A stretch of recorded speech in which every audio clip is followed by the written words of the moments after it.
Vamos a intentar daros una visión un poco, espero que diferente, en la cual vamos a aportar una perspectiva práctica, una perspectiva que intente responder a esas preguntas de esta tecnología es la que necesito para mi organización, me va a ayudar en mi negocio, me va a permitir pues algún tipo de mejora de productividad o de nuevos o en mis procesos que me permitan ganar competitividad. Para hablar de estas dos tecnologías de 5G, que está hoy en día en los medios generalistas ya, y de SD-WAN, que está muy en boga en los medios quizás un poco más especializados en el mercado de las telecomunicaciones de empresas, para hablar de estas dos nuevas tecnologías, está con nosotros Pedro Herbello. Pedro es Hola, buenos días. responsable de telefonía y telefonía móvil para el mercado de empresas en el grupo Euskaltel. Y yo mismo, yo soy Javier Franco, yo me responsabilizo del desarrollo de producto también para el mercado de empresas. Empezamos por 5G y directamente le pregunto a Pedro. Pedro, llevamos varios meses oyendo hablar del 5G como la gran alternativa. ¿Qué aporta esta nueva iteración de la red móvil respecto a las anteriores?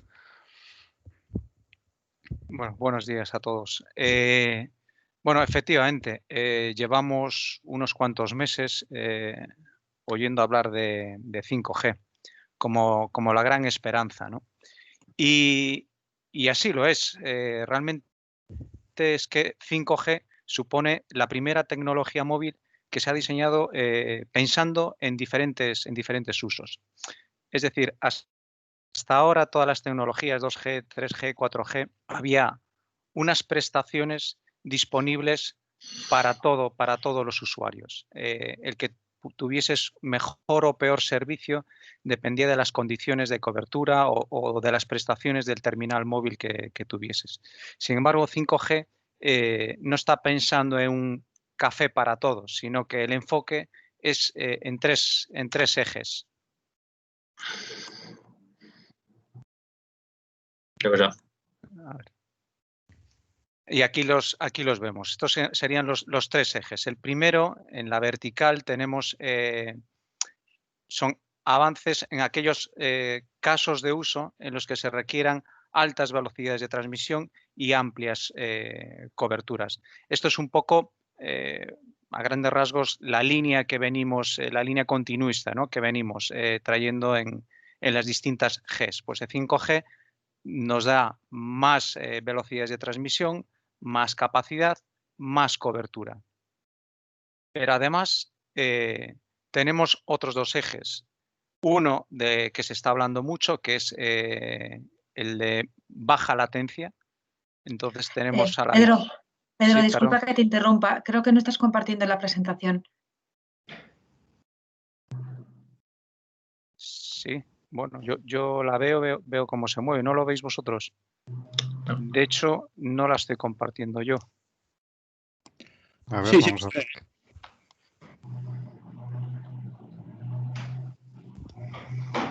Vamos a ver.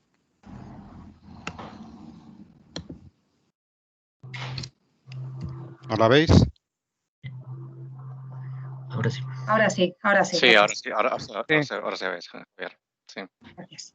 Bueno, pues lo que estoy mostrando aquí es bueno, lo que conocemos como el triángulo de Itu, en el que se pintan los tres ejes de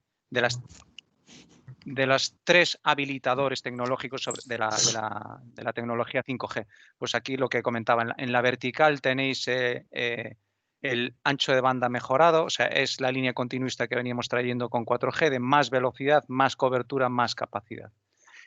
A la derecha tenemos el URLLC, que nos habilita casos de usos donde lo importante es la fiabilidad y la latencia, de lo que venimos escuchando mucho últimamente, ¿no? Que el 5G nos dará casos de usos de muy, muy baja latencia.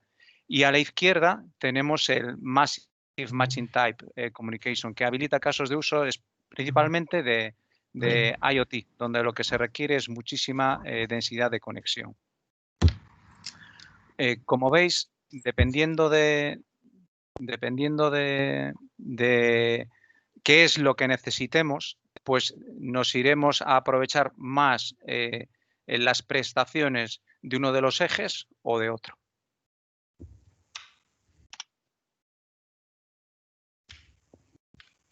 Bien, además, con 5G aparecen nuevos conceptos tecnológicos que nos permiten aprovechar este diseño en los tres ejes. Y uno de ellos es el network slicing. ¿En qué consiste network slicing? Bueno, pues lo que permite es, por hacer la analogía, es dividir la red en un plano horizontal de tal forma que adaptamos esa red virtual o esa red lógica al servicio que queremos prestar.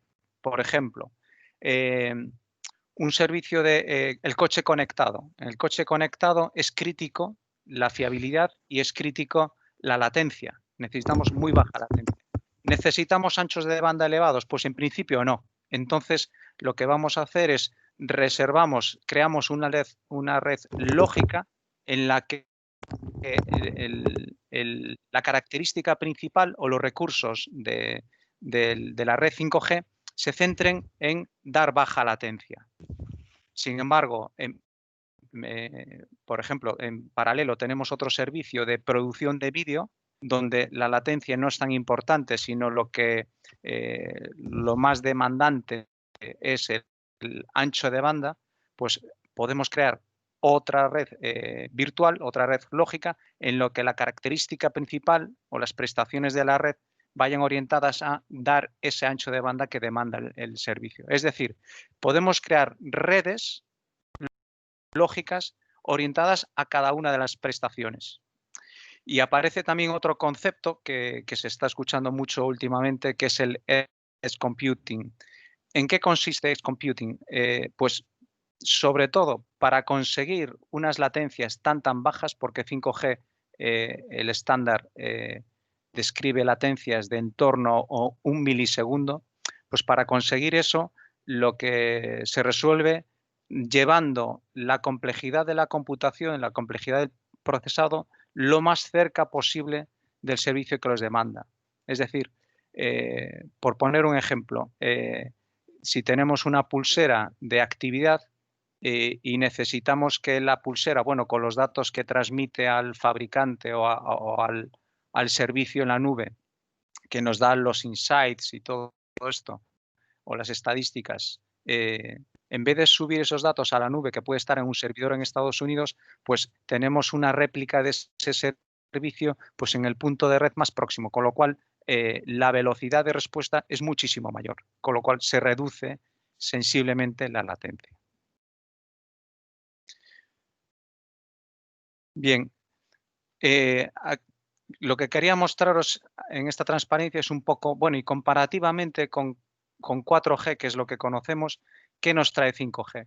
Bueno, pues 5G nos trae un montón de cosas y aquí he querido pintar ese montón de cosas situadas respecto a cada uno de los tres ejes, el de ancho de banda, baja latencia, fiabilidad y gran capacidad. Bueno, pues se estiman, lo podéis ver aquí, velocidades de pico de hasta 20 gigabits. Ahora mismo ya hay pruebas de servicio 5G en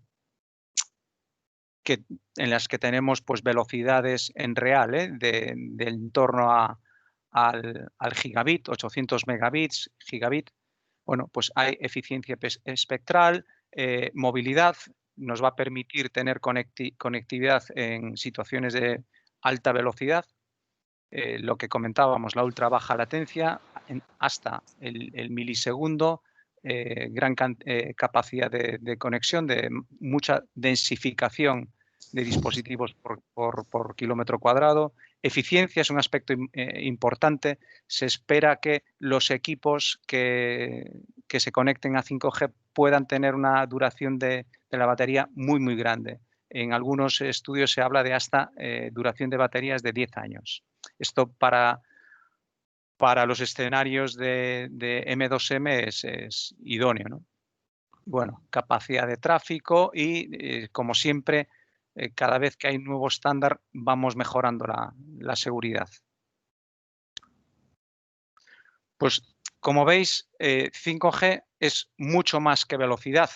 De hecho, lo que pensamos es que es la primera tecnología móvil que está, en vez de estar orientada al sector residencial, está orientada al sector empresarial, al sector industrial, por todas estas prestaciones de latencia, capacidad de lo que acabamos de ver, ¿no? Aparecen nuevos casos de uso que enriquecerán la tecnología móvil y la digitalización de las empresas.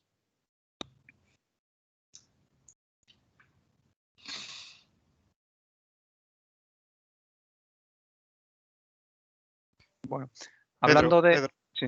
Sí, Pedro, disculpa. Te iba a preguntar, esos casos de uso que mencionas, ¿cuáles pueden ser entonces en el mercado de empresas? Bueno, se están hablando de un montón de escenarios en los que ya sabemos que hay oportunidades y seguro que aparecen más, ¿no? Aquí he puesto un listado de, bueno, pues hay un informe de Huawei en el que en el cuadrante podéis ver en la vertical el potencial del mercado y en la horizontal, pues cuánto de importante es la tecnología 5G.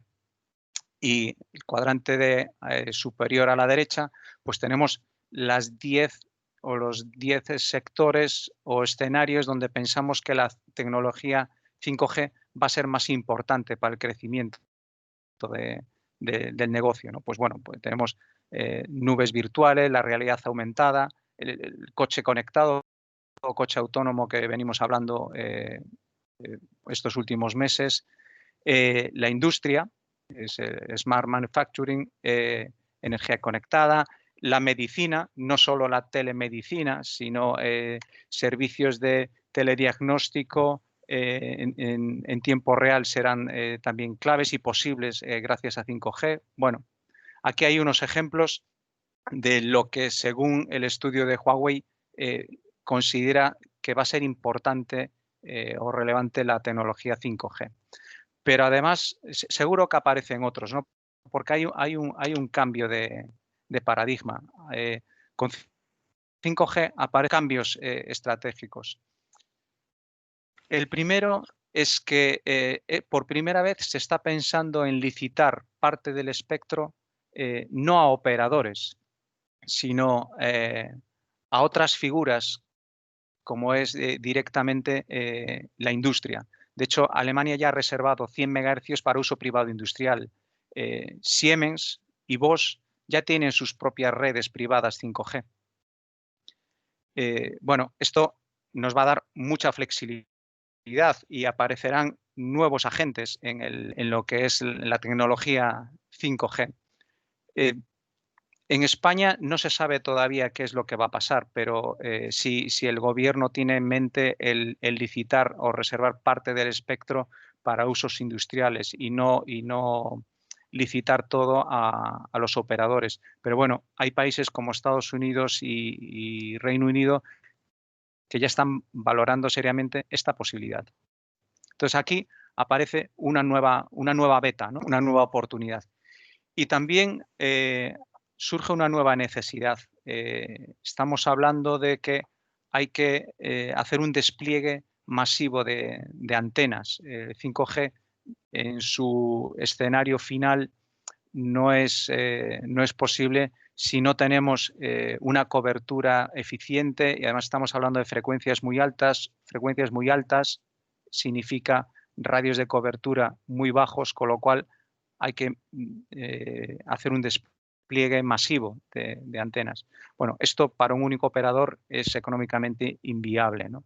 Entonces, de hecho, ya Orange y Vodafone han tomado posturas y el año pasado firmaban un acuerdo de compartir su infraestructura radio. Telefónica está ahora mismo pues valorando unirse al acuerdo o por no ir por libre, ¿no? Porque eso es muy costoso. Y bueno, pues lo que estamos viendo es que aparece como una figura de operador neutro de infraestructura de telecomunicaciones. Tenemos ahí las noticias de la semana pasada de Cellnex, que había comprado, había invertido unos 10.000 millones de euros en comprar torres de telefonía en Europa. Bueno, Telxius tenemos también en España, o sea, aparece una nueva figura. Ya. O sea, Cellnex se está convirtiendo en un auténtico monstruo a nivel mundial. El crecimiento es espectacular. ¿Y cuál es el estado actual del ecosistema 5G a tu juicio? Bueno, afortunadamente, y digo afortunadamente, quedan algunos aspectos por resolver. No está todo cerrado. Y aquí vemos los 6 aspectos. Vamos a repasar un poco pues, cómo está. El tema del espectro en España, pues estamos pendientes, llevábamos desde marzo del año pasado pendientes de la liberalización del segundo dividendo digital, el apagado de la TDT y todo esto. Bueno, por el tema del COVID se ha retrasado, se ha liberado ya el espectro a fecha 31 de octubre, ahí hemos cumplido esta prórroga y ahora pues estamos pendientes de que el gobierno convoque la subasta de esta banda, la banda de 700. La idea, bueno, no está publicado todavía la fecha, hablan de estos días antes de final de año, ¿no? Pero la convocatoria estaría pues para Q1, finales de Q1, marzo del año que viene. Bueno, tampoco conocemos las condiciones ni cómo se va a hacer esta licitación, pero lo que sí tenemos claro es que del mismo modo que la banda de 800, el primer dividendo digital, fue crítico para el 4G, la banda 700 va a ser clave para el despliegue y el éxito de 5G. Porque la banda de 700, la banda baja, es la que nos va a permitir radios de cobertura muy amplios, despliegues en rural y también la penetración en interiores. Actualmente, todos los despliegues comerciales que tenemos en España están usando la banda de 3.400, 3.800. Bueno, pero aquí quedan cosas por hacer.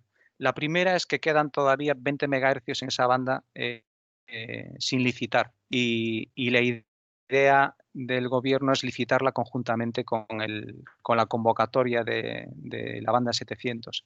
Pero además hay otro aspecto clave, que es que aquí podéis ver, está pintado con colores cómo está asignado a la banda de 3004, 3008 y veis que no hay continuidad. Entonces, un primer objetivo que tiene el gobierno es reordenar la banda. Es importante para hacer un uso eficiente del espectro que las bandas sean contiguas. El único que ahora mismo tiene banda contigua podéis ver que es Vodafone. Tiene 90 MHz y con continuidad, con lo cual sí que le permite aprovechar todo su ancho de bandas, toda su capacidad para dar velocidad y capacidad en 5G. Pues bueno, esto es un reto importante para el gobierno que hace unos días comunicaba que su objetivo es tenerlo reordenado antes del próximo verano. Y aparece una nueva banda, que es la banda de 24-27 GHz. De momento se utiliza únicamente para proyectos piloto. Y bueno, está previsto que se libere antes de diciembre del año próximo, pero la licitación dependerá si realmente se detecta que hay una demanda en el mercado. Si es necesario espectro, se licitará y si no, pues se irá reservando de momento. Esto en cuanto al espectro, que es clave, pero en paralelo tenemos el estándar. Bueno, básicamente hay 2 modalidades de 5G. Aparece una primera modalidad de 5G que es el non-standalone. ¿Qué consiste en el non-standalone? Es el 5G. La radio sí es 5G, pero aprovecha la infraestructura core del 4G. Es un paso intermedio. Bueno, esto se describe en el estándar, en la Release 15 del 3GPP y ya está disponible. Está disponible desde la segunda mitad de 2018. Con lo cual, todos los equipamientos que tenemos ahora y los despliegues que tenemos se ciñen a este estándar. Pero el 3G GPP sigue trabajando y ya está en la release 16.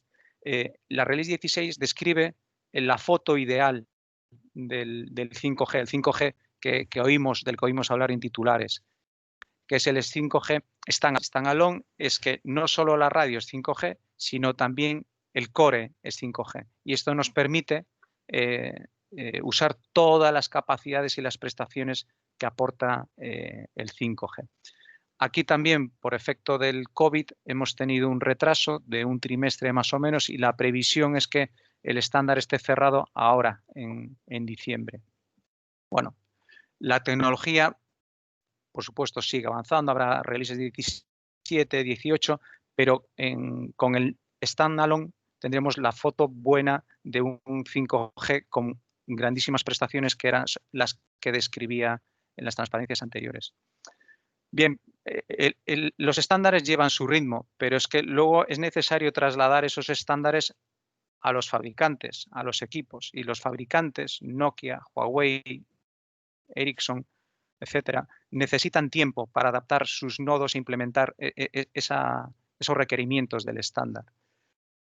Bueno, pues más o menos los fabricantes necesitan en torno a un año y medio. Es por esto que si el standalone, el 3GPP15 que definía el 5G non-standalone se definió en el primer semestre del 2018, es por eso que ahora sí que ya tenemos en el mercado equipos que siguen esta tecnología.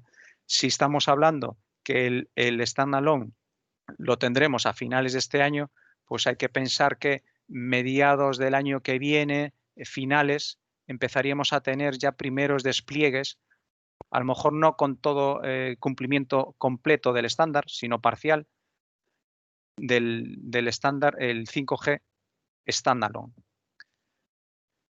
Bien, además de equipos, hay otro aspecto importante que está causando revuelo el último año y pico, que es el aspecto de seguridad. Y es lo que, bueno, la Unión Europea se cuestiona o le preocupa el tema de seguridad, de ciberseguridad. No sabemos exactamente, bueno, si la importancia de esto viene por lo que hemos visto en las noticias, toda la presión que ha hecho Donald Trump a los fabricantes chinos como ZTE o Huawei, si realmente hay un miedo fundado de que, pues lo que denuncia Estados Unidos, de que estos fabricantes chinos están espiando, ¿no?, las redes. Bueno, la Unión Europea ha querido tomar partido en esto y ha definido unas directivas en cuanto a ciberseguridad, en el sentido de que hay que garantizar bueno, pues que las redes, todas las redes y en concreto las de móvil, sean seguras en Europa. Esto va a traer consecuencias, ¿no? Había un objetivo inicial de tener que cada país miembro de la Unión Europea tuviese definida su posición y sus directivas antes de octubre de este año. La realidad en un informe de este verano, en julio, es que lleva retraso. Por ejemplo, España hemos visto que no se ha posicionado todavía. Sí sabemos que Reino Unido ya ha decidido que limita la presencia de fabricantes chinos en un 35%. En Alemania hemos visto que Telefónica había adjudicado a Huawei y ha dado marcha atrás, adjudicando a Nokia. Bélgica ya ha dicho que ellos van a bloquear tecnología china. Finlandia lo comunicó esta semana también, que no señalando directamente, pero obviamente, pero sí dice que va a ver muy en detalle, asegurarse que la tecnología que se ponga en 5G sea segura. Suecia, sin embargo, su postura es contraria, no quiere agresión. También hay un tema estratégico porque tiene un fabricante como es Ericsson, que tiene fuerte presencia en el mercado chino. Entonces, bueno, la realidad es que todavía no nos hemos posicionado en Europa, quiero decir, y hay que tomar una determinación.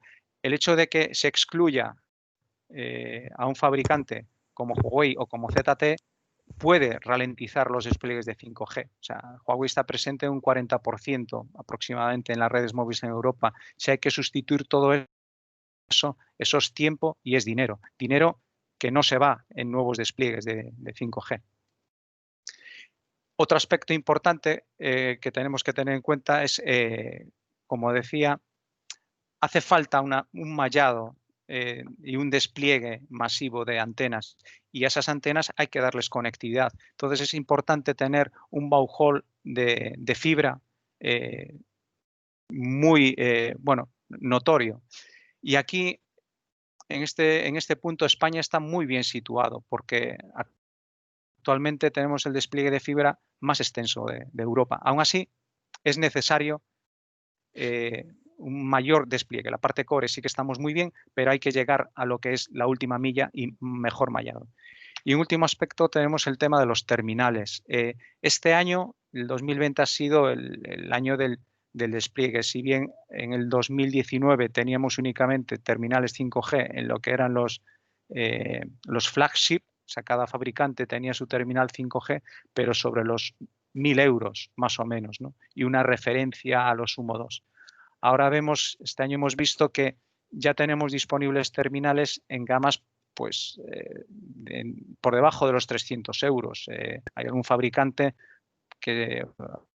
algún operador, lo vemos en la prensa, en los medios, que está publicitando equipos 5G por 240 euros, 220 euros, ¿no?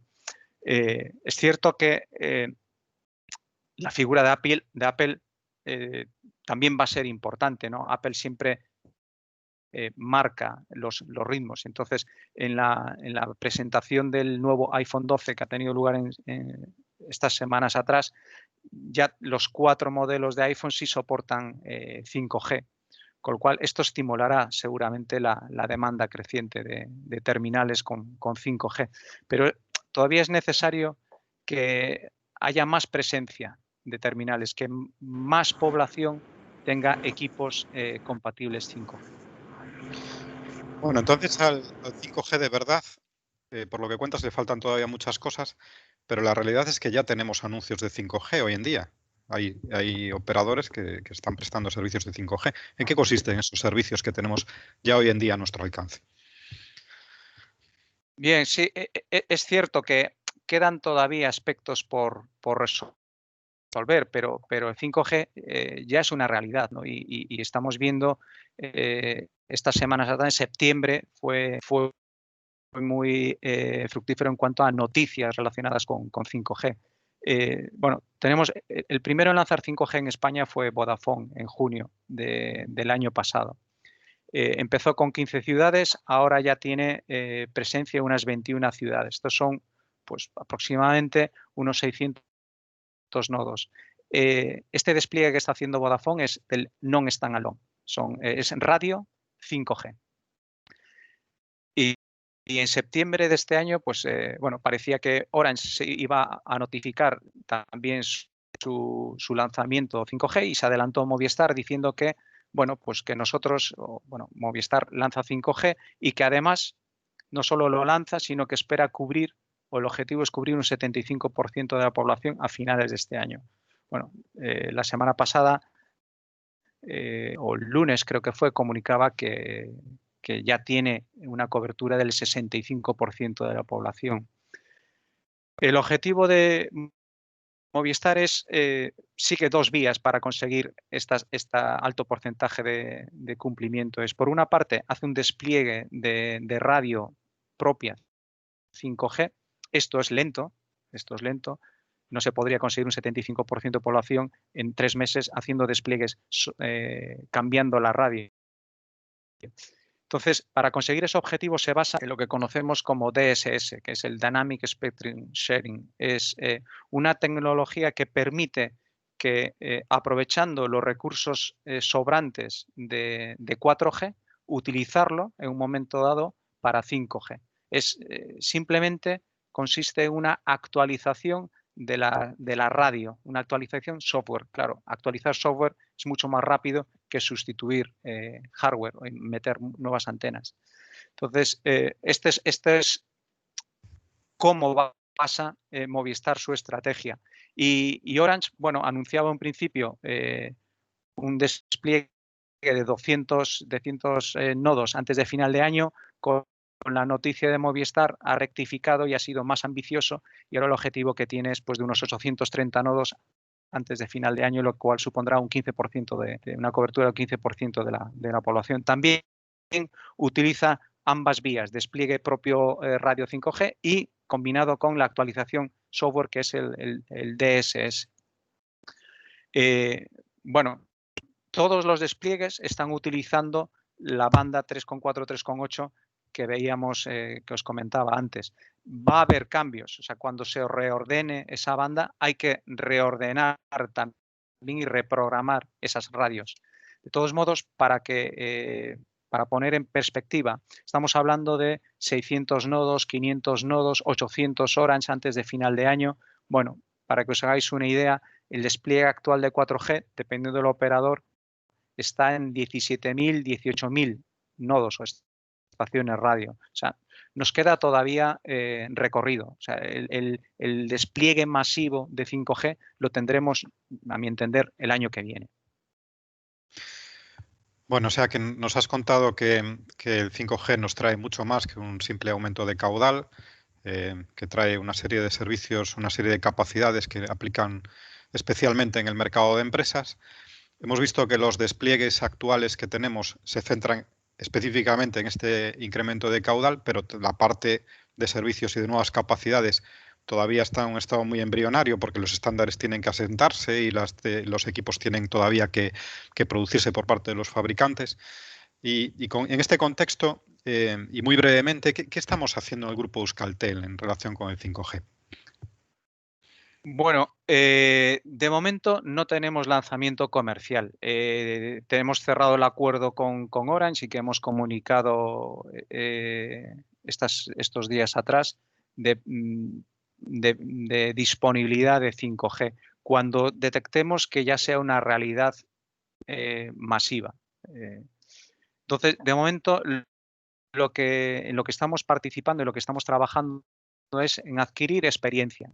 Tenemos en marcha el piloto 5G Euskadi, que es un piloto consecuencia de la segunda convocatoria de Red.es, ¿no? de pilotos 5G en España. Bueno, en este piloto se va a hacer, empezamos con el despliegue de una red 5G non-standalone, para posteriormente, cuando ya tengamos más avanzado, más evolucionado el estándar de standalone, evolucionar a una red standalone. Y en él, pues, tenemos definidos 9 casos de uso, podéis ver, pues, relativos a movilidad, energía, industria, ciberseguridad y servicios 5G, pues, en el que lo que estamos haciendo es adquirir experiencia y, sobre todo, involucrar a otros agentes. O sea, 5G no es un problema o una oportunidad solo para los operadores. Lo que pensamos es que es una oportunidad para integradores, para nuevas empresas o nuevos servicios. Hablábamos de los distintos casos de uso. Yo creo que es momento de explorar en ellos y pensar en nuevas líneas de negocio, ¿no? Muy bien, muy interesante, bueno, todo lo que nos has contado, Pedro. Muy bien, pero bueno, hemos hablado os he contado de 5G, os he bombardeado sobre la tecnología 5G, pero hay otras tecnologías que también están presentes y las que oímos hablar. Antes comentabas, Javier, el SD-WAN.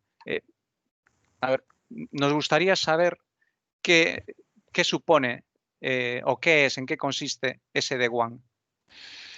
Muy bien, pues vamos a verlo.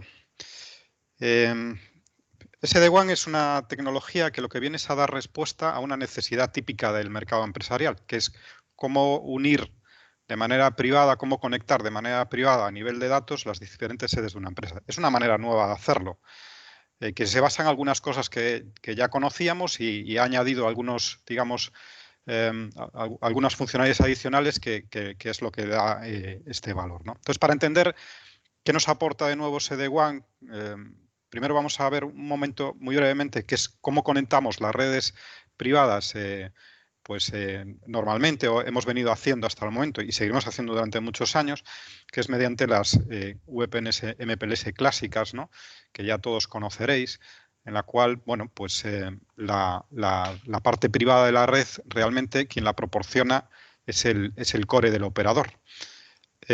Y eso nos da pues algunas ventajas, ¿no? Es decir, nos da la posibilidad de despreocuparnos desde el punto de vista de la empresa de toda esta parte tecnológica, porque es algo que se nos ofrece como servicio.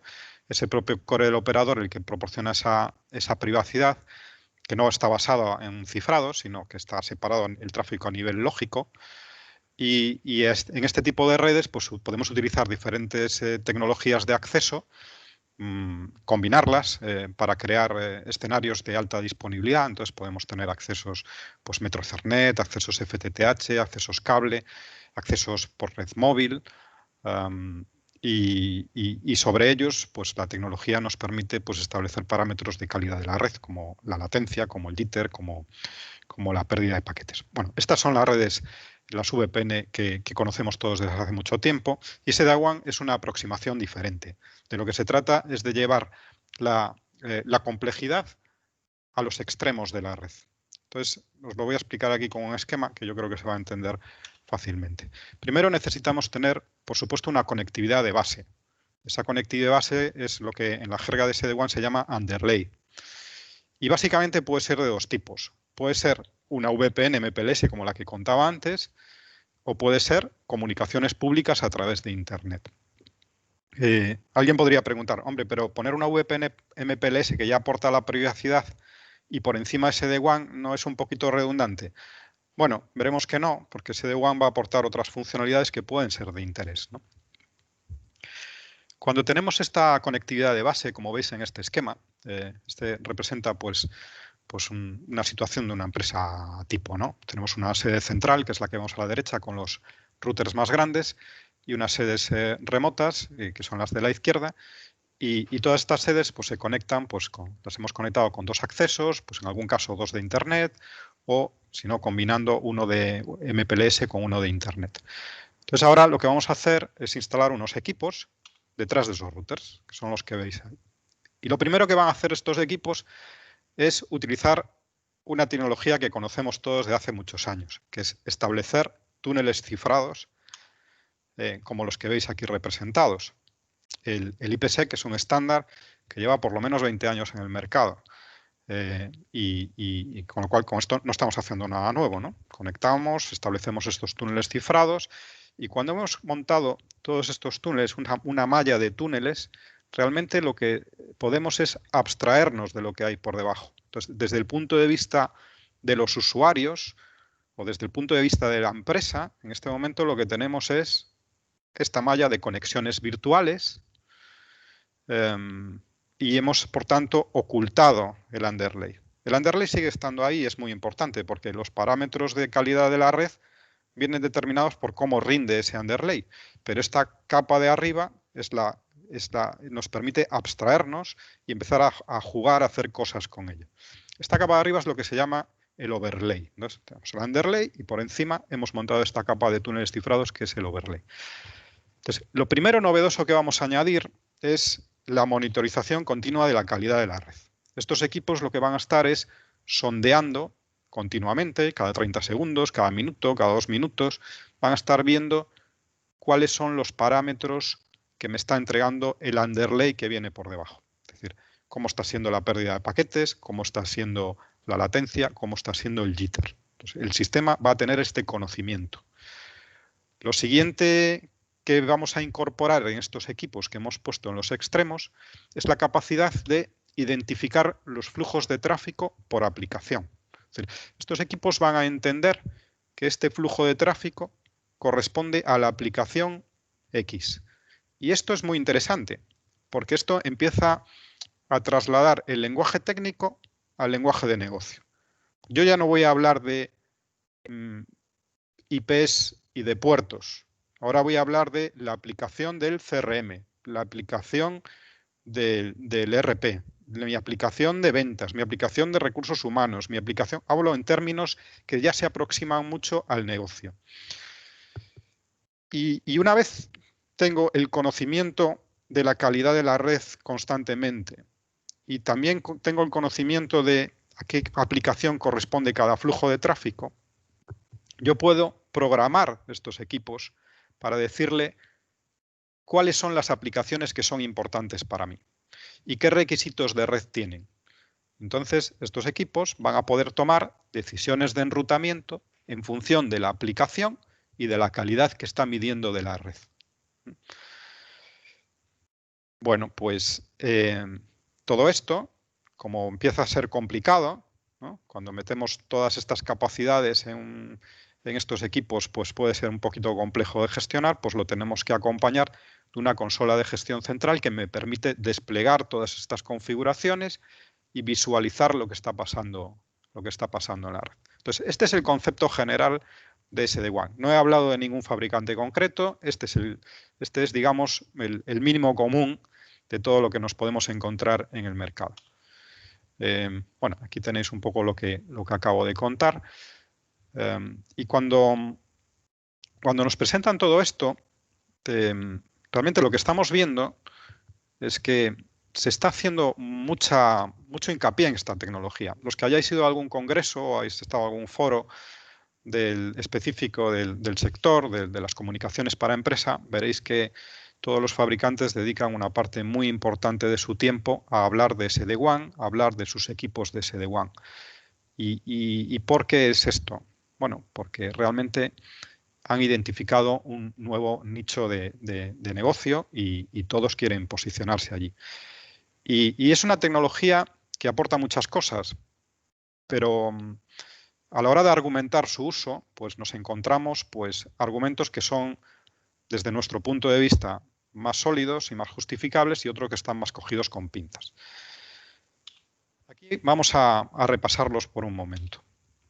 Los argumentos que a nuestro juicio están bien fundamentados es que esta tecnología puede facilitar y acelerar los despliegues, sobre todo si en mi negocio, en mi empresa, yo tengo la necesidad de estar abriendo y cerrando sedes de manera muy dinámica y con poca planificación. Si yo necesito abrir una sede y lo sé una semana antes, ¿no? O sea, estoy en este tipo de exigencia, pues SD-WAN me puede facilitar las cosas.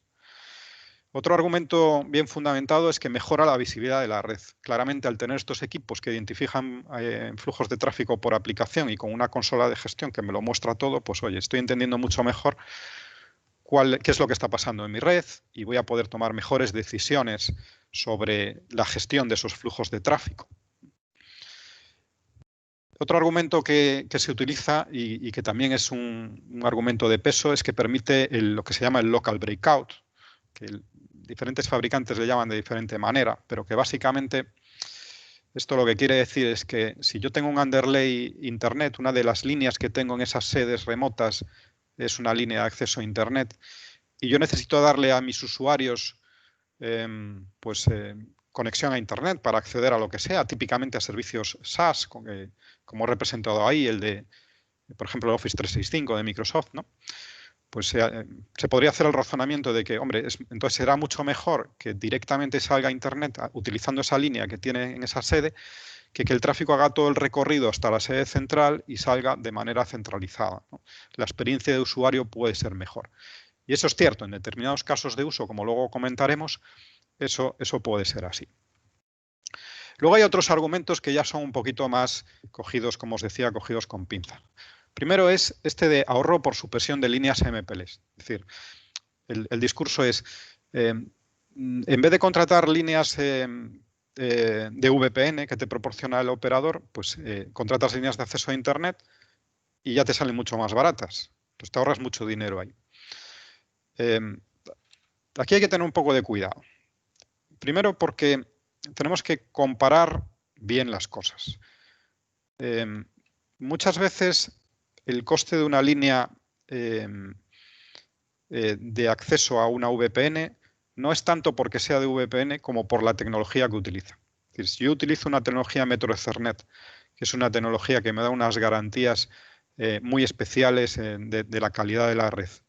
Pues básicamente su coste para un acceso a una VPN es similar que para un acceso a Internet. No hay una gran diferencia. Ahí no va a haber un ahorro. Ahora, si yo comparo una línea de acceso Metro con una línea de acceso FTTH, por ejemplo, pues sí que vemos que es un coste diferente, pero es que yo puedo montar también la VPN sobre FTTH. Entonces, cuidado al comparar los tipos de acceso, tenemos que comparar los mismos tipos de acceso. Y luego también pensemos que lo que le da valor a una línea empresarial no solamente es que sea privada o que sea pública, sino que todo lo que va alrededor en términos de monitorización, de garantía, de SLA, de resolución de incidencias, todo eso es lo que conforma un servicio de grado empresarial. Entonces, yo he visto algún pliego de alguna gran empresa explorando la posibilidad de SD-WAN y pidiendo líneas de acceso a Internet, pero claro, se dieron cuenta de que no le valían las líneas de acceso a Internet residenciales, sino que empezaban a pedir, oye, yo quiero un tiempo de resolución concreto, yo es que quiero unos parámetros de latencia determinados, no, yo es que quiero un centro de atención 7x24 que me resuelva en tanto, ¿no? Entonces empezamos a pedirle cosas que necesitamos en el mercado de empresas y empezamos a descubrir que realmente pues, no nos valían las líneas que nosotros podemos tener en nuestras casas, ¿no? Otro argumento discutible es que incrementa la seguridad. Y aquí también, bueno, pues, se puede ver desde diferentes puntos de vista. Cuando se argumenta que incrementa la seguridad es porque va cifrado, ¿no? Entonces, este va cifrado, el otro no va cifrado, por lo tanto es más seguro. Pero hagamos una reflexión muy rápida sobre cómo lo montamos. Volvamos un poquito al esquema de antes, donde vemos aquí cómo conectábamos todo esto, ¿no? Teníamos unas líneas de underlay y unos equipos. Si el underlay es Internet, esos equipos que veis ahí están expuestos en Internet. Tienen una IP pública. Es una IP que en principio tiene conectividad desde Rusia, desde Corea del Norte, desde cualquier sitio del mundo, ¿no? Está expuesta. Claro que quien nos proporciona la solución de SD-WAN nos asegurará que esos equipos son muy robustos contra cualquier intrusión. Y seguro que es verdad. Pero también es cierto que cuando yo pongo una puerta en cada una de mis sedes, aunque la blinde, es una puerta que tengo que vigilar. Y antes no la tenía. Entonces, podemos estar un buen rato debatiendo sobre si esto es más seguro o menos seguro. Yo, desde luego, creo que tener más puertas, en principio, parece algo menos seguro. Entonces, esa reflexión, pues no hay que olvidarla. Volvamos a los argumentos. Bueno, aquí tenía una reflexión precisamente sobre estos riesgos de seguridad. Y luego teníamos el argumento de mejora el servicio a los usuarios finales, que va directamente ligado al del local breakout que explicaba antes. Y efectivamente, cuando hay una latencia grande dentro de la red privada, pues el tener este local breakout, esta salida, pues va a mejorar el servicio a los usuarios finales. Pero eso se produce en determinadas circunstancias. En una red en entorno nacional, las latencias son poco significativas. Si yo, por ejemplo, tengo mi sede central, pongamos en Gijón, y tengo una sede remota, la tengo en Murcia, pues los usuarios no van a notar gran diferencia entre salir a Internet directamente desde la sede de Murcia o que el tráfico haga el viaje hasta Gijón. Es que en la práctica las latencias son tan pequeñas que no se va a notar. Ahora bien, si yo tengo una sede remota en Uruguay, pues a lo mejor sí. En ese caso sí que se puede notar y en ese caso sí que este local breakout aporta un valor. Entonces, con todo esto que os he contado, nosotros hemos identificado una serie de casos de uso que consideramos razonables para esta tecnología, donde realmente se le va a sacar partido, se le va a sacar valor. El primero es redes que tienen sedes internacionales. Porque efectivamente en el entorno internacional las líneas privadas sí tienen un coste muy elevado todavía, sobre todo si nos salimos de Europa. En este ejemplo que yo ponía en Uruguay, si yo necesito poner una línea privada en Uruguay, pues voy a tener que contactar con un operador que me va a tener que utilizar una red transoceánica, reservar una capacidad para mí y los costes son realmente elevados. y en ese escenario pues sí que voy a encontrar una contrapartida económica pues muy razonable. Otro caso de uso interesante es cuando yo como organización, como empresa, tengo una necesidad de una gestión muy intensiva, muy granular de la red. Necesito mucha visibilidad. Es decir, tengo un centro de gestión de red con personal que está revisando cómo está funcionando la red, haciendo adaptaciones para que funcione mejor en el día a día, está haciendo cambios de configuración continuos, está monitorizando, está haciendo troubleshooting. Si yo tengo un departamento de este tipo, si yo tengo este centro de gestión, tengo personal que dedico a esto, entonces SD-WAN pues sí que me aporta un valor porque me da una autonomía que antes no tenía. Pero tengo que tener eso. Si yo no tengo ese tipo de personal especializado, o no estoy dispuesto a tenerlo, pues tendré una estupenda consola de gestión que nadie utiliza y estaré pagando por algo que no me aporta. Otro caso de uso razonable es el que os comentaba, un local breakout, sobre todo en entorno internacional, como os decía. Y el cuarto que hemos identificado es el que ya mencioné antes, de tener una necesidad de realizar despliegues muy rápidos, muy dinámicos, cambios continuos en ese sentido. Y os quiero hacer también una reflexión sobre el estado de la tecnología y la situación en el mercado. La situación actual es que lo primero que hay que decir es que SD-WAN no es ningún estándar. Estos son soluciones completamente propietarias. Cuando me compro SD-WAN, me compro un SD-WAN con apellido. Me compro el SD-WAN de Citrix, me compro el SD-WAN de cualquiera de los que veis ahí, de Cisco, de VMware, de Silver Peak. Bueno, me compro un fabricante. Cuando necesite ampliar, tengo que llamar a ese fabricante. No puedo aspirar a poner a otro. Me caso con esa tecnología, por decirlo de alguna manera. Y esto hay que unirlo a que lo que tenemos ahora es claramente un exceso de agentes en el mercado. Y ese exceso de agentes en el mercado lo que va a producir sin duda es una consolidación. Es decir, se van a comprar entre ellos. De hecho, ahí veis unos cuantos que he puesto que vienen de diferentes mundos, del mundo de la seguridad, del mundo de la virtualización, los aceleradores. Hay algunos fabricantes que han nacido solo para SD-WAN y ya se han producido consolidaciones y se van a seguir produciendo. Por ejemplo, ahí está Silver Peak. Silver Peak fue adquirido por HP Aruba. Y cuando se produce una compra de este tipo, pues al final alguna de las tecnologías acaba discontinuándose. Y si yo he hecho una inversión en la que no tiene continuidad, bueno, pues me quedo ahí un poco vendido, la verdad, ¿no? Y la otra reflexión que os quería hacer es cuál es el modelo de negocio que se ve en el mercado. Es un modelo de negocio orientado a la inversión, es decir, yo tengo que comprar los equipos y además tengo que comprar unos equipos adecuados a los caudales que yo quiero manejar, ¿no?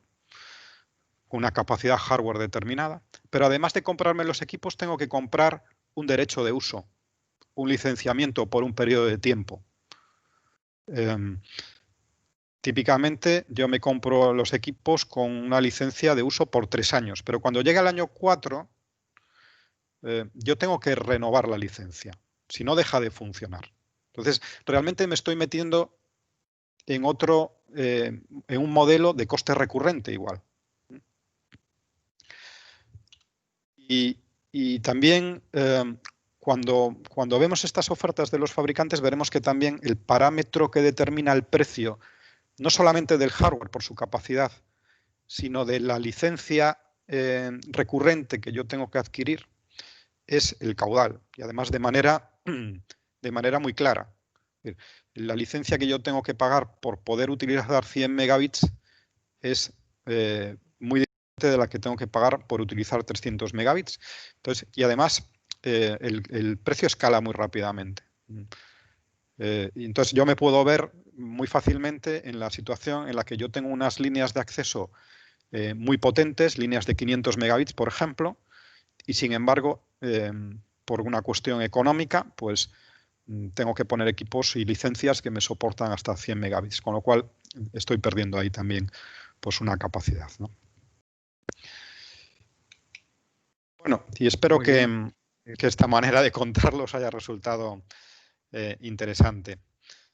Nos quedan muy poquitos minutos, pero es ocasión, si queréis, de trasladar alguna pregunta o alguna cuestión que queráis hacernos.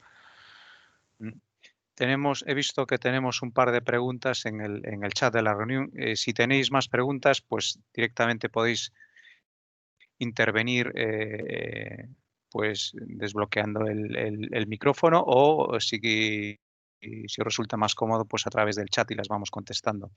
Voy contestando las preguntas. La primera que nos hacía Jesús Echarri dice, bueno, ¿qué distancia se podría cubrir manteniendo esa baja latencia y cómo se incrementaría la latencia? ¿Hablamos de distancias de 10 kilómetros o de 1000 kilómetros? Bueno, todavía hay que escribir. O sea, la estandarización final del tema de latencia viene en la Release 16 que se terminará este año. De todos modos, lo que parece obvio es que estamos hablando más bien para latencias de 1 milisegundo de distancias de 10 kilómetros.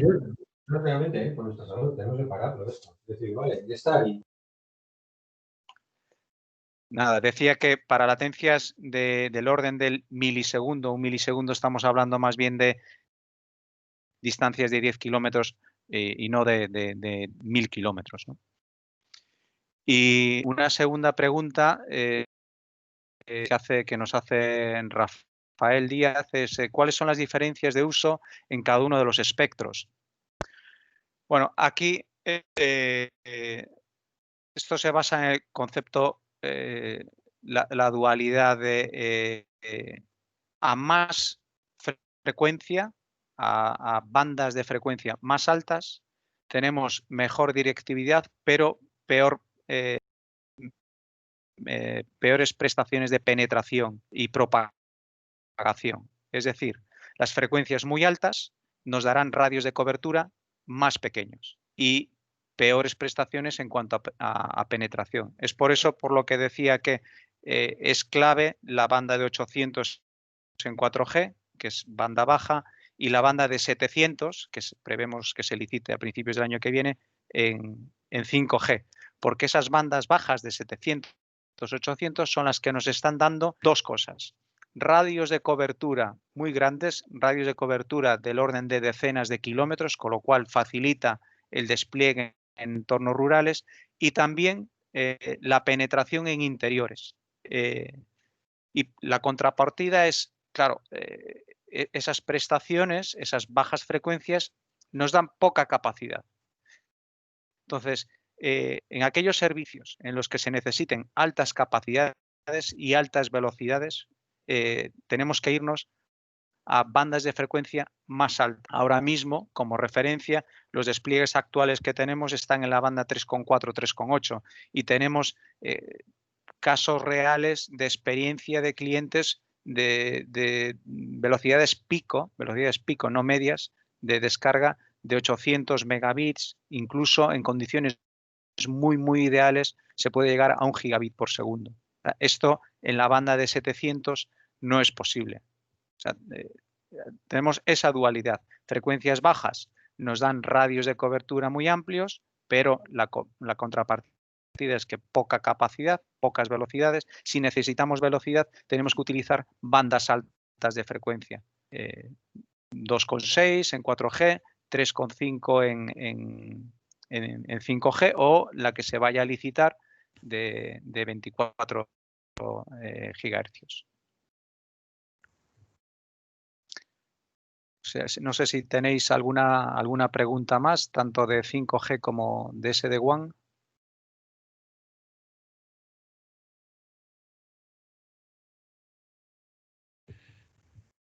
Parece que no. Por lo tanto, pues agradecemos a todos vuestra asistencia y encantados de haber pasado estos minutos con vosotros. Muy bien, pues muchas gracias.